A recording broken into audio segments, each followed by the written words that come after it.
Hello everyone शांति पाठशाला को मु आपण मानंकु स्वागत जनाउछि। आजिकार एक नूतन वीडियो रे आमे आलोचना करिबा नेताजी सुभाष चंद्र बोस जयंती उपलक्षे एक 10टी धाड़ी विशिष्ट भाषण।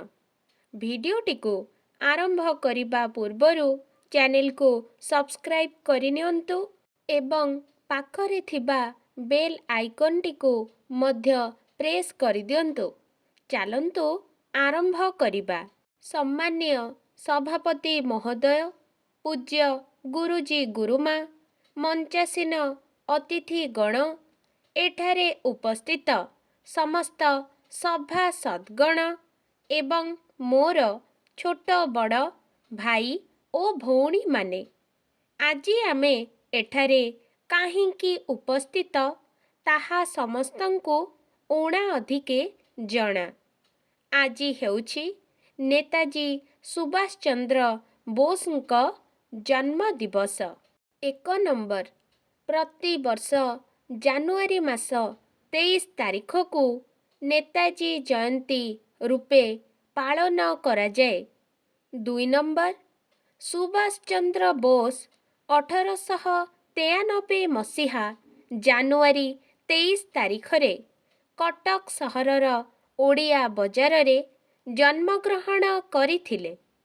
3 नंबर, तांको पितांक नाम जानकी नाथ बोस ओ माता थिले प्रभावती देवी। 4 नंबर, सुभाष बोस थिले उग्र स्वाधीन चेता एवं दुस्साहसी दुर्जय वीर संग्रामी। 5 नंबर, 1938 एवं 1939 मसीहारे भारतीय जातीय कांग्रेस र सभापति रूपे से निर्वाचित होइथिले। 6 नंबर, सुभाष बोस कहुथिले, तुमे मोते रक्त दियो मु तुमको स्वाधीनता देबी। 7 नंबर, जापान रे भारतीय बंदी मानंकु नेई से आजाद हिंद फौज गठन करिथिले।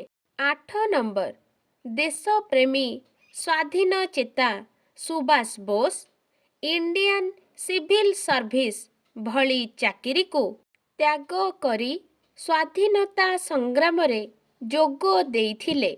9 नंबर, 1945 मसीहा अगस्ट 18 तारिख रे सुभाष रूस जीवा पई साइगन रे उड़ाजाहाज रे बसिले, मात्र ताहा दुर्घटनाग्रस्त होइथिला। 10 नंबर, स्वाधीनतार लक्ष्य नेई जीवन को उत्सर्ग करी देइथिबा सुभाष बोसଙ୍କୁ ए देश केबे भूली पारिबो नाही। आजिकार भिडियोटी आपणଙ୍କୁ किपरि लागिछि कमेंट माध्यम रे निश्चय जणाइबे एवं लाइक शेयर सब्सक्राइब करने को जमारो भूलिबेनी। धन्यवाद।